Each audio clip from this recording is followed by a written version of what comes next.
প্রিয় দর্শকবৃন্দ, আশা করি সবাই ভালো আছেন। চেম্বারে একজন মা আসছেন। তো মার হচ্ছে 9 মাস চলতেছে। আগে একটা বাচ্চা আছে সিজারে, এটা হচ্ছে দ্বিতীয় বাচ্চা। তো ওনাকে রুটিন চেক আপের জন্য আসছে মূলত।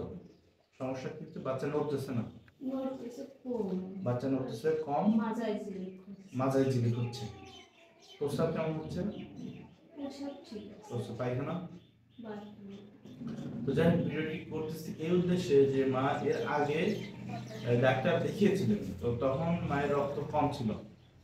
তো ওনাকে বলা হয়েছিল একবার রক্ত নেওয়ার জন্য, কিন্তু উনি নেয় নাই।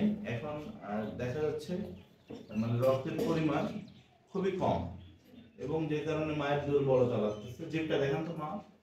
হ্যাঁ, একদম পুরো ফ্যাকাশ হয়ে গেছে, চেহারাও ফ্যাকাশ হয়ে গেছে। তো এই কারণে সে দুর্বল ফিল করতেছে। এবং আরেকটা বিষয় হচ্ছে, রক্ত যদি মায়ের রক্ত শূন্যতা থাকে, তাহলে কিন্তু মায়ের এই যে প্রস্রাবের ইনফেকশন বা শরীরে বিভিন্ন ধরনের ইনফেকশন হতে পারে, সেটা মায়ের এবং বাচ্চা উভয়।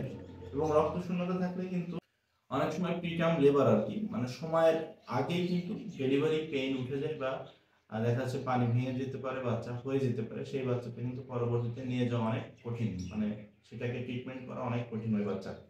এই জন্য মায়ের এখন আমরা দেখবো বাচ্চা নড়াচড়া কম করতেছে, বাচ্চার গ্রোথটা কেমন হইলো, যে আইউজিআর হয়েছে কিনা, এটা একটু দেখবো। দেখে মাকে একটা সিদ্ধান্ত দিব, যেহেতু আগে সিজার ছিল। আগের বাচ্চার বয়সটা কত মা? 2 বছর। তো আমরা সেই ক্ষেত্রে সিজারই করবো।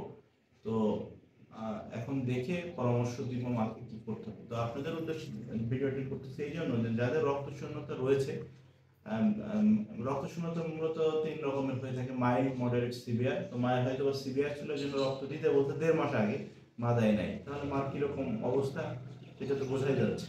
আর একটা বিষয়, যদি মাইল্ড রক্ত শূন্যতা থাকে, সেক্ষেত্রে আপনারা মুখে খাবেন। মডারেট থাকলে আয়রন ইনজেকশন নিতে পারেন। সিভিয়ার হলে আপনাকে অবশ্যই যে ব্লাড ট্রান্সফিউশন করতে হবে। তো যদি আপনাদের এরকম কোন পর্যায়ে আছে, সেটা দেখে ডাক্তারের পরামর্শ নিয়ে অবশ্যই সেটির একটা ব্যবস্থা গ্রহণ করবেন। তো ভিডিওটি দেখার জন্য সবাইকে অসংখ্য ধন্যবাদ।